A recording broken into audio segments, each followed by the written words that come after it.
Hello guys, welcome back. இன்னைக்கு நாம ஒரு செம மாசான டாங்ஹுவாவோட தான் வந்திருக்கோம். அதுதான் த கேட் ஆஃப் மிஸ்டிக்கல் ரியல்ம். இந்த வீடியோல எபிசோட் 1ல இருந்து 3 வரைக்கும் டீட்டெயிலா பார்க்க போறோம்.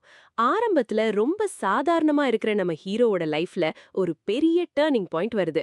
அதுதான் த கேட் ஆஃப் மிஸ்டிக்கல் ரியல்ம். அந்த கேட்குள்ள என்டர் ஆனதும் அவனுக்கு ஏன்ஷியன்ட் பவரும் பல ரகசியமான மார்ஷல் ஆர்ட்ஸ் டெக்னிக்ஸும் கிடைக்குது. அப்புறம் என்ன நடக்குது? எந்த டிலேவும் இல்லாம வாங்க வீடியோக்குள்ள போலாம். கதையோட ஆரம்பத்திலேயே ஒரு பெரிய ஃபிளாஷ்பேக்க காட்டுறாங்க. பூமியில ஒரு மிகப்பெரிய ஆஸ்ட்ராய்டு விழுது. இதனால கடல்ல ஒரு பிரம்மாண்டமான சுனாமி வந்து பல பெரிய எம்பயர்ஸ் எல்லாமே அழிஞ்சிடுது. பல லட்சம் மக்கள் இதுல இறந்து போறாங்க. ஆனா இது நடந்த பல வருஷங்கள் ஆயிடுச்சு. இப்போ நிலைமை எல்லாமே நார்மல் ஆயிடுச்சு. மக்களும் அந்த கொடூரமான விபத்தையே மறந்து அவங்க லைஃப வாழ ஆரம்பிச்சிட்டாங்க. இப்போ சீன் நேரா ஃபெங் சிட்டில ஓபன் ஆகுது. அங்க ஒரு பெரிய பங்களாவுக்கு முன்னாடி ஒரு குதிரை வண்டி வந்து நிக்குது. அதுல இருந்து இறங்குறாரு நம்ம ஷிட்டின்.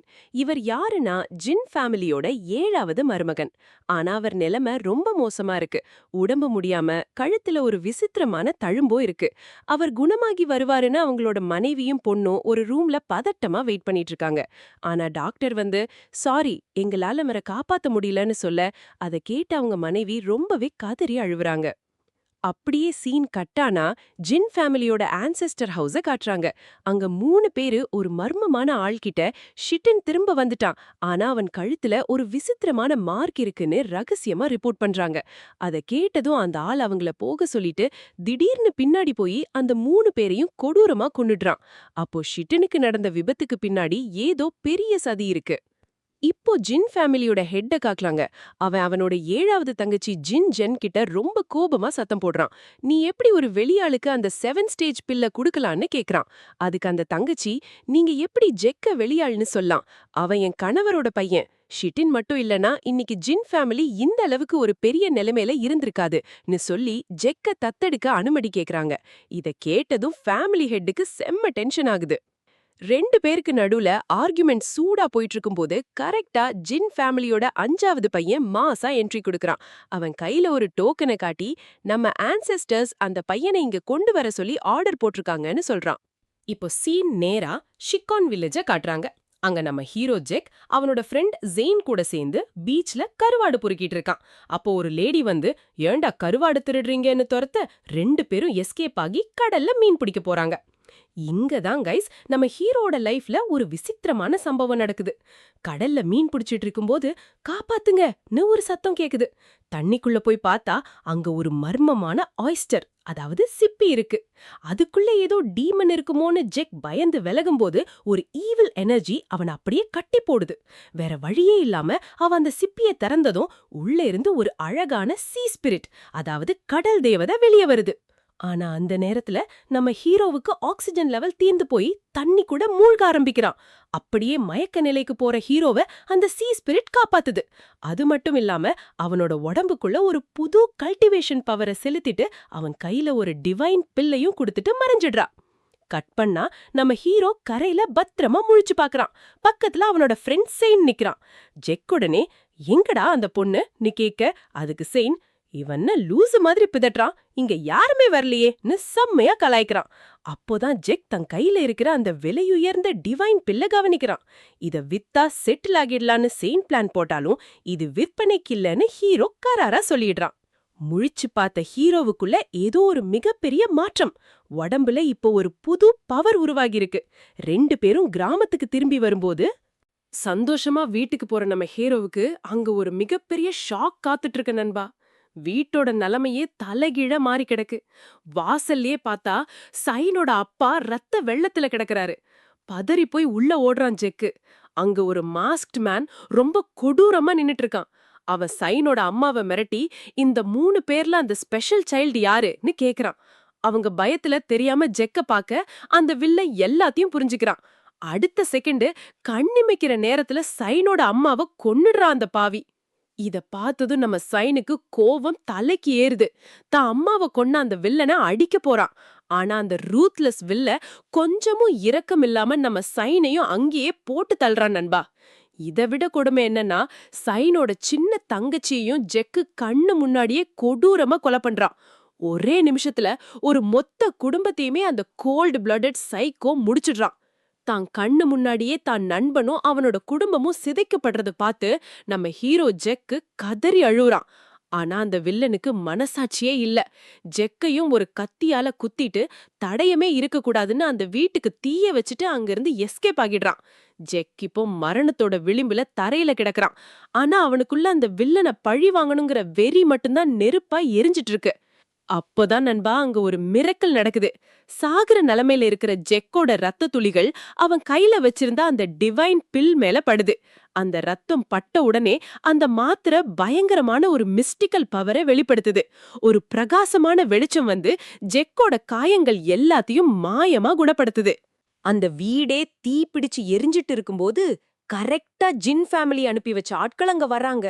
அந்த எரியற நெருப்புக்கு நடுவுல இருந்து நம்ம ஹீரோ உயிரோட கெத்தா வெளிய வர்றத பார்த்து வந்தவங்களுக்கே பயங்கர ஷாக். இவன் எப்படி உயிரோட இருக்கான்னு அவங்க யோசிக்கும் போதே ஹீரோ மயங்கி விழுந்துடுறான். மயக்கத்துல இருக்கிற ஜெக்குக்கு ஒரு பயங்கரமான நைட்மேர் வருது. அதுல இறந்து போன சைனும் அவனோட குடும்பமும் வந்து ஒன்னாலதான் நாங்க எல்லாரும் செத்து போனோம்னு சொல்லி ஜெக்கு பயங்கரமா டார்ச்சர் பண்றாங்க. அந்த அதிர்ச்சியிலேயே சைன்னு கத்திக்கிட்டு கண்ணு முழிக்கிறான். அங்க அவனுக்கு முன்னாடி யுஹான் உட்கார்ந்துட்டு இருக்கான். அப்போதான் அங்க என்ட்ரி கொடுக்கறாங்க ஜின்ஜென். அவங்க ஜெக்கு கிட்ட ஒரு முக்கியமான ரகசியத்தை உடைக்கிறாங்க. ஜெக், இது உன் அப்பா தங்கியிருந்த இடம்தான். அவர் சாகுறதுக்கு முன்னாடி உன்னை பத்திரமா பாத்துக்க சொல்லி என்கிட்ட சத்தியம் வாங்கினாரு. அதனால நீ என்ன உன் ஸ்டெப் மதரா நினைச்சுக்கலான்னு சொல்றாங்க. ஆனா தன் குடும்பத்தோட அழிவுக்கு காரணமே தான் அப்பாதான்னு நினைச்சு அவரோட பேரை கூட கேட்க ஜெக்குக்கு பிடிக்கல. அந்த கோவத்துல அவனோட நெஞ்சு வலிக்க ஆரம்பிக்குது. ஜின்ஜென் ஒரு கசப்பான உண்மைய சொல்றாங்க. அவங்க ஃபேமிலிக்கும் ஜின் ஃபேமிலிக்கும் நடுவுல இருக்கிற அந்த பழைய பகையால தான் ஜெக்கோட அப்பாவே கொல்லப்பட்டாராம். இப்போ ஜெக் முன்னாடி 2 ஆப்ஷன் இருக்கு. ஒன்னு, எல்லாத்தையும் மறந்துட்டு ஒரு சாதாரண மனுஷனா வாழ்ந்துட்டு சாகணும். இல்லன்னா அவனோட அப்பா மாதிரி ஒரு மார்ஷல் ஆர்டிஸ்ட் ஆகி தன்னைத்தானே தற்காத்துக்கணும். நீங்க எது செலக்ட் பண்ணுவீங்க கைஸ்? அது மட்டும் இல்ல நண்பா, ஜெக்கோட உடம்புல அந்த விசித்திரமான மார்க் இருக்குல்ல, அவன் மார்ஷல் ஆர்ட்ஸ் கத்துக்கிட்டு தன் உடம்ப பியூரிஃபை பண்ணலனா அவனோட ஆயுசு ரொம்ப கம்மியாகிடும். இதனாலதான் ஜின்ஜென் அவனுக்கு கல்டிவேஷன் பத்தி சொல்லி கொடுக்கறாங்க. பாடி ரீஃபைனிங்ல ஆரம்பிச்சு அந்த அல்டிமேட் டிவைன் ரெல்ம் வரைக்கும் அவன் லெவலப் ஆகணும்ங்கிறது தான் இப்போதைய டார்கெட். 1 மாசம் அப்படியே ஓடிடுது. ட்ரெய்னிங் முடிச்சிட்டு ஜெக் தன் நண்பன் சைனும் அவங்க குடும்பத்தோட கல்லறைக்கு போறான். அங்க நின்னு, கண்டிப்பா உங்களை கொன்ன அந்த பாவிய நான் சும்மா விட மாட்டேன்னு சபதம் எடுக்கிறான். கதை அப்படியே சில வருஷங்கள் ஜம்ப் ஆகுது கைஸ். இப்ப நம்ம ஹீரோ ஜெக் ஒரு சாதாரண பையன் கிடையாது. செம்ம மாசான ஒரு மார்ஷல் ஆர்டிஸ்டா வளர்ந்து நிக்கிறான். இப்ப அவனோட லெவல் என்ன தெரியுமா? 11th rank. ஒரு காட்டு பண்ணிய சும்மா சிங்கிள் அட்டாக்ல சட்னி ஆக்கிட்டு அதை தூக்கிட்டு கெத்தா நடந்து வரான். அப்பதான் அவன்கிட்ட இருக்கிற அந்த டிவைன் பில் திடீர்னு பயங்கரமா பிரகாசிக்க ஆரம்பிக்குது. கைஸ், இந்த மாத்திரை மின்ன ஆரம்பிச்சாலே அங்க ஏதோ ஒரு டெட்லி டேஞ்சர் இருக்குன்னு அர்த்தம். அப்போ அங்க இருக்கிற ஒரு பழைய உடைஞ்ச கோவிலுக்குள்ள ஜெக் நுழையிறான். அங்க ஏற்கனவே 2 டிராவலர்ஸ் களைப்பா உட்கார்ந்துட்டு இருக்காங்க. ஜெக் அவங்க கூட சேர்ந்து தான் வேட்டையாடிட்டு வந்த அந்த பன்னிய ரோஸ்ட் பண்ணி சமைச்சு சாப்பிட்டுட்டு ஜாலியா பேசிட்டு இருக்கான். அவனோட அந்த ராயல் லுக்க பார்த்த அந்த பயணிகள், தம்பி நீ பாக்க ஏதோ ஒரு பெரிய ஃபேமிலி வாரிசு மாதிரி இருக்கியேன்னு கேக்குறாங்க. அதுக்கு நம்ம ஹீரோ ரொம்ப பணிவா, இல்லப்பா நான் சாதாரண ஆளுதான், ஏதோ கொஞ்சம் மார்ஷல் ஆர்ட்ஸ் தெரியும் அவ்வளவுதான்னு சிம்பிளா ஒரு பல்ட்டி அடிச்சு சமாளிக்கிறான். ஆனா அந்த நிம்மதி ரொம்ப நேரம் நீடிக்கல நண்பா. திடீர்னு அந்த கோவிலோட மெயின் கதவை உடைச்சிக்கிட்டு ஒரு பயங்கரமான மான்ஸ்டர் உள்ள வருது. நம்ம ஹீரோவோட அந்த மாத்திரை இப்போ முன்ன விட இன்னும் வேகமா மின்ன ஆரம்பிக்குது. அந்த மான்ஸ்டரை பார்த்தா ஒரு ஜாம்பி மாதிரியே இருக்கு. ஒரு மாதிரி அழுகி போன உடம்பும் கொடூரமான முகமும். இத பார்த்து அங்க இருந்த அந்த அப்பாவும் பொண்ணும் மரண பயத்துல நடுங்குறாங்க. ஹீரோ உடனே களத்துல இறங்குறான். அவங்கள தள்ளி போய் பாதுகாப்பா ஒளிஞ்சிக்க சொல்லிட்டு தான் கத்திய உருவி அந்த மான்ஸ்டர் மேல பாயிறான். ஃபிளாஷ் ஸ்பீட்ல போய் அந்த ஜாம்பி மான்ஸ்டரை வெட்டுறான். ஆனா இங்கதான் ஒரு ட்விஸ்ட். அந்த விசித்திரமான மான்ஸ்டரை என்ன அடிச்சாலும் எவ்வளவு வெட்டினாலும் அதுக்கு வலியே தெரியல, அது சாகவே மாட்டேங்குது. ஜென் தம் பொண்ணு ஜோங்ஷுவ கூட்டிக்கிட்டு அங்கிருந்து தப்பிக்க பாக்குறாரு. ஆனா அந்த ஜாம்பி மான்ஸ்டர் விடாம துரத்துது. அப்போதான் நம்ம ஹீரோ ஜெக்கு கரெக்டா நடுவுல புகுந்து அந்த அசுரனை தடுத்து நிறுத்துறான். கூர்மையா கவனிச்ச நம்ம ஹீரோக்கு ஒரு விஷயம் புரியுது. அந்த மான்ஸ்டரோட கழுத்து தான் அதோட வீக் பாயிண்ட். அங்க வெட்டினாதான் அது சாகும்னு முடிவு பண்றான். ஆனா அந்த மான்ஸ்டர் சும்மா இல்ல நண்பா. திடீர்னு யாரும் எதிர்பார்க்காத நேரத்துல அது தன் கைய ஜென்னோட வயித்துல விட்டுடுது. செம்ம எமோஷனலான சீன் இது. செத்துட்டு இருக்கிற அந்த நிலைமையிலயும் ஜென் அந்த மான்ஸ்டரோட கைய விடாம இறுக்கமா பிடிச்சுக்கிட்டு, ஜெக், இதான் சான்ஸ், சீக்கிரம் இதோட கழுத்தை வெட்டுன்னு கத்துறாரு. ஹீரோவும் வேற வழி இல்லாம பாரமான மனசோட கத்தியால அந்த மான்ஸ்டரோட தலைய ஒரே வீச்சுல துண்டாக்குறான்.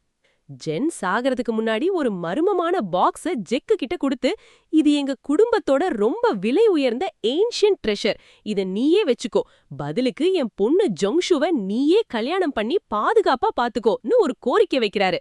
ஆனா நம்ம ஹீரோ, என்னால இவங்கள மேரேஜ் பண்ணிக்க முடியாது, ஆனா இவங்களோட உயிருக்கு நான் கேரண்டி, கண்டிப்பா பாதுகாப்பேன்னு சத்தியம் பண்றான். கடைசில அந்த பொறுப்பை ஹீரோ கிட்ட ஒப்படைச்சிட்டு ஜென் கண் மூடுறாரு. ஜெக் அந்த பொண்ண கூட்டிக்கிட்டு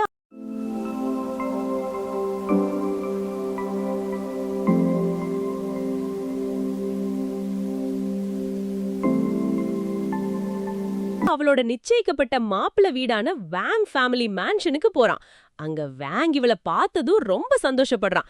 அவங்க அப்பா இறந்த விஷயத்த கேட்டு ஃபீல் பண்ணாலும் நம்ம ஹீரோவோட ஜொங்ஷு வந்தது அவனால ஏத்துக்க முடியல நண்பா. ஒரு பக்கம் நன்றியா இருந்தாலும் உள்ளுக்குள்ள ஒரு சீக்ரெட் ஜெலசி ஸ்டார்ட் ஆகுது. இவன் நம்ம ஹீரோக்கு வில்லனா மாறுவானோ? வெயிட் பண்ணி பாப்போம். சீன் அப்படியே கட்டானா அங்க ஒரு பயங்கரமான ஸ்ட்ரீட் ஃபைட். ஒன்னு கோல்டன் டிராகன், இன்னொன்னு பிளாக் ஃபாக்ஸ். இதுல பிளாக் ஃபாக்ஸ் கேங் தோக்குற நிலைமையில இருக்கிறப்போ ஒரு மாஸ் என்ட்ரி நடக்குது. அவன் பேரு தான் ஜான் கான். இது வேற யாரும் இல்ல நண்பா, நம்ம ஹீரோ ஜெக்கு தான். ஒத்த ஆளா வந்து அந்த கோல்டன் டிராகன் கேங்கையே அப்படியே துவம்சம் பண்றான். அவனோட அந்த ஓவர்வெல்மிங் பவரை பார்த்து பிளாக் ஃபாக்ஸ் லீடரே மிரண்டு போய் நிக்கிறான். ஜெயிச்ச சந்தோஷத்துல அந்த பிளாக் ஃபாக்ஸ் கேங் லீடர் நம்ம ஜான் கானுக்கு ஒரு மூக்க கோல்டன் காயின்ஸ பரிசா கொடுக்கறான். ஆனா நம்ம ஹீரோக்கு காசு மேல ஆசையே இல்ல நண்பா. அவன் கேக்குறது எல்லாம் ஒன்னே ஒண்ணுதான். அவனோட ஃபேமிலி அழிவுக்கு காரணமான அந்த மிஸ்டீரியஸ் மர்டரர் யாரு, அந்த கொலையாளி யாருன்னு கண்டுபிடிச்சியா, நான் அந்த லீடர் கிட்ட ரொம்ப சீரியஸா கேக்குறான். அந்த பிளாக் ஃபாக்ஸ் லீடர் நம்ம ஹீரோ ஜெக்கு கிட்ட ஒரு போட்டோவை கொடுக்கறான். அதுல இருக்கிறது தான் ஜென்னோட குடும்பத்தை கொன்ன அந்த பாவி. அந்த போட்டோவை பார்த்ததும் ஜெக்கோட கண்கள்ல தீப்பொறி பறக்குது. உடனே கிளம்பி போய் தனக்காக ஒரு ஸ்பெஷலான கஸ்டம் மேட் ஸ்வாட் செய்ய சொல்லி ஆர்டர் கொடுத்துட்டு வர்றான். ஆனா ஒரு இருட்டான சந்துக்குள்ள போகும்போது தான் நம்ம ஹீரோவோட இன்னொரு பக்கம் தெரியுது நண்பா. அவனுக்கு உடம்பு ரொம்ப முடியல. அவரோட அப்பா ஷிடன் இறந்து போன அதே மர்மமான பீட்டர்சன் டிசீஸ் இப்போ நம்ம ஹீரோவையும் பாடாய்படுத்துது. இது ஒரு வகையான ஜெனடிக் டிசார்டர் நண்பா. இதுக்கு சீக்கிரம் மருந்து கண்டுபிடிக்கலனா நம்ம ஹீரோவோட கதை க்ளோஸ் ஆகிடும். ஒரு பக்கம் சாவு, இன்னொரு பக்கம் லட்சியம். ரெண்டுக்கும் நடுவுல ஹீரோ போராடுறான். அடுத்த நாள் மார்னிங் ஜெக் தன்னோட மார்ஷல் ஆர்ட்ஸ் ட்ரெய்னிங்க ஸ்டார்ட் பண்றான். மத்த எல்லாரையும் விட நம்ம ஹீரோவோட வேகம் மின்னல் மாதிரி இருக்கு. அவரோட காம்பேட் ஸ்கில்ஸ பார்த்து டீச்சரே அசந்து போய் பாராட்டுறாரு. ஆனா திடீர்னு அந்த நெஞ்சு வலி வந்து நம்ம ஹீரோவை வாட்டுது. அவரோட நிலைமைய புரிஞ்சுகிட்ட டீச்சர் இந்த நோயை குணப்படுத்த ஒரு ரகசிய மருந்து இருக்கிற விபரத்தை சொல்லி கொடுக்கறாரு. ஆனா அந்த மருந்து செய்யறதுக்கு ஏகப்பட்ட காசு வேணுமே. நம்ம ஹீரோ பாக்கெட்டோ காலியா இருக்கு. அப்போதான் அங்க ஒரு தேவதை மாதிரி அவனோட சிஸ்டர் யுஹான் வர்றா. ஜெக் கஷ்டப்படுறத தெரிஞ்சுக்கிட்டு தான் சேமிச்சு வச்சிருந்த எல்லா காசையும் கொடுக்கறா. என்னதான் மாத்திரைய வாங்கினாலும் அந்த நோய் ஹீரோவை சும்மா விடல நண்பா. திடீர்னு வலி அதிகமாகி மாடியில இருந்து நம்ம ஹீரோ கீழே விழுந்து மயக்கமாகிடுறான். மயக்கத்துல இருக்கிற ஜெக்குக்கு ஒரு பயங்கரமான கனவு வருது. அதுல ஒரு பிரம்மாண்டமான ஏன்ஷியன்ட் மங்கி ஒன்னு பிரபஞ்சத்தோட எல்லா எனர்ஜியையும் தனக்குள்ள இழுக்கிறத பாக்குறான். அந்த குரங்கு கிட்ட இருந்து வெளிப்பட்ட ஒரு சக்தி ஜெக்கோட உடம்புக்குள்ள போய் அவனோட வலிய அப்படியே குறைக்குது. இது ஏதோ ஒரு பெரிய சக்திக்கான அறிகுறி காய்ஸ். ஹீரோ கண்ணு முழிச்சு பாக்கும்போது பக்கத்துல ஜின் இருக்காங்க. அவங்க ஒரு முக்கியமான வழிய சொல்றாங்க. ஜெக், நீ உயிரோட இருக்கணும்னா எப்படியாவது அந்த கீ ஸ்பிரிட் பில்ல அடைஞ்சே ஆகணும். உன் அப்பா கூட இத கேட்க போய்தான் ஜின் ஃபேமிலி கூட சண்டை வந்துச்சுன்னு ஒரு பெரிய பிளாட் ட்விஸ்ட் வைக்கிறாங்க. அந்த மாத்திரைய வாங்குறது தான் இப்போ நம்ம ஹீரோவோட மெயின் மிஷன். சீன் கடைசில அந்த தோத்துப்போன கோல்டன் கேங் லீடர் அவனோட பெரிய தலைகிட்ட போய் முறையிடுறான். அந்த ஜான்கான் ஒரே குத்துல என்னைய காலி பண்ணிட்டான்னு அழுதுகிட்டு சொல்றான். ஜான்கானோட பேரை கேட்ட உடனே அந்த பெரிய தலைக்கு செம்ம கோபம் வருது. அவன் கையில இருக்கிற தடியால ஓங்கி தரையில ஒரு தட்டு தட்டுறான் பாருங்க. அங்க இருக்கிற நிலமே அப்படியே அதிருது. அடுத்த எபிசோட்ல அந்த பெரிய தலைக்கும் நம்ம ஹீரோக்கும் இடையில ஒரு மாசான மோதல் இருக்க போகுது கைஸ். இதோட இந்த எபிசோட் முடியுது நண்பா. அந்த பெரிய தலை யாரு, நம்ம ஜெக் கீ ஸ்பிரிட் பில்லை எப்படி வாங்க போறான், இதெல்லாம் அடுத்த பார்ட்ல பார்க்கலாம். இந்த வீடியோ உங்களுக்கு பிடிச்சிருந்தா மறக்காம அந்த லைக் பட்டனை தட்டிடுங்க. அப்படியே நம்ம சேனலுக்கு புதுசா வந்திருந்தா அந்த சப்ஸ்கிரைப் பட்டனை அழுத்திட்டு பக்கத்துல இருக்கிற பெல் ஐக்கனையும் தட்டி விடுங்க. அப்போதான் அடுத்தடுத்த விறுவிறுப்பான எபிசோட்ஸ் உங்களை தேடி வரும். சீக்கிரமே அடுத்த வீடியோல உங்களை சந்திக்கிறேன். அது வரைக்கும் டாடா பை பாய்.